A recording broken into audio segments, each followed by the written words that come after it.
Nous allons faire un petit tour des modificateurs les plus utilisés.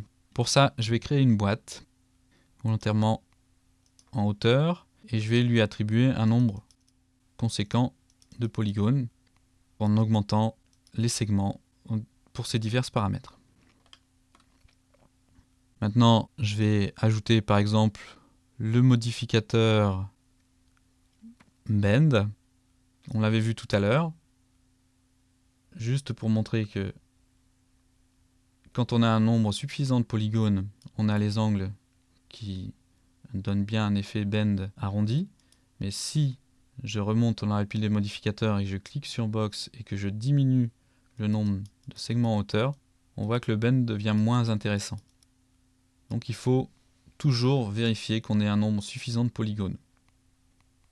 Voilà pour le bend, on l'avait déjà vu.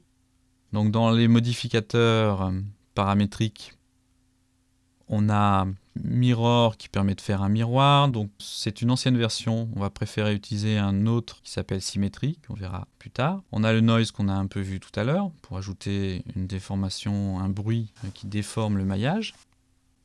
On a un ripple qui permet de faire des ondulations, shell qui permet de donner une épaisseur à une forme, donc on le verra en modélisation un peu plus tard, modélisation polygonale. On a Spherify qui est assez amusant, qui permet de transformer en sphère l'objet. Là, on va le montrer. On a un paramétrage animé en pourcentage très simple qui permet de faire une sphère. Alors, dans ce cas-là, on peut se dire que ce n'est pas très intéressant, mais moi j'utilise notamment quand j'ai du mal à faire du morphing entre deux objets. Je peux utiliser en étape intermédiaire une sphère en appliquant le modificateur à deux objets différents. Et en gérant bien en animation, il y a moyen d'aider à faire des transitions de morphing. Donc je supprime le filtre. Dans les paramétriques deformers, on a le twist qui permet de tordre l'objet. Le taper qui permet de déformer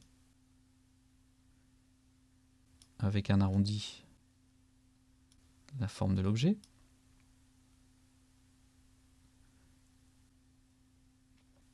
Voilà dans les principaux pour paramétrique deformers.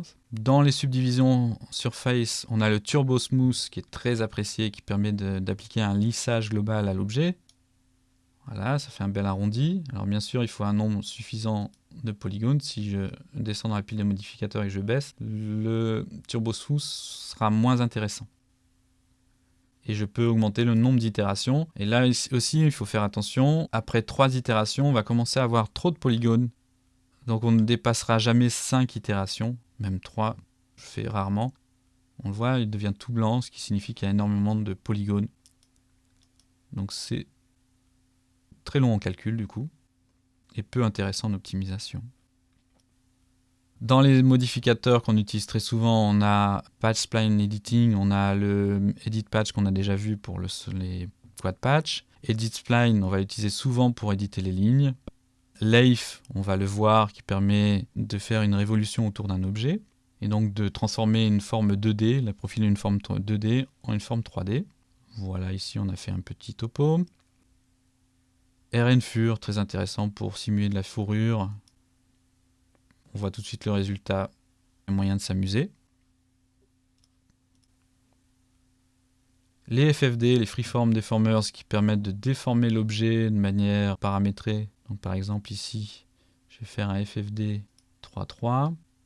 En cliquant sur le plus, on a moyen de modifier les points de contrôle et on va pouvoir déformer l'objet par rapport au point de contrôle. Très intéressant pour déformer un objet complexe dans sa globalité, tout en ayant la possibilité de déformer juste une partie de l'objet. En fait, plus on ajoutera de points de contrôle et plus on aura moyen de bien maîtriser une zone de l'objet. Et donc pour ça, on utilisera plutôt une variante du FFD, qui est le FFD box ou cylindre, où on va pouvoir paramétrer le nombre de points de contrôle.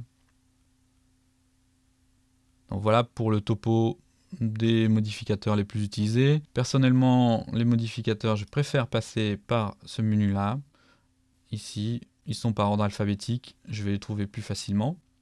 Dans les autres modificateurs que j'oubliais, on a les UVW Map qui permettent de gérer les textures.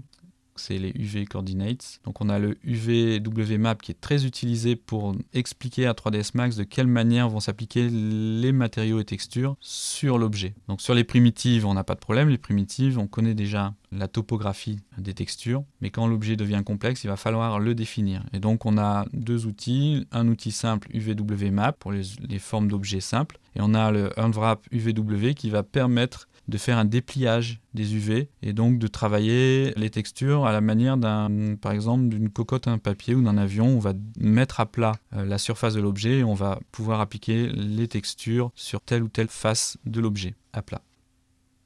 Voilà pour les principaux modificateurs.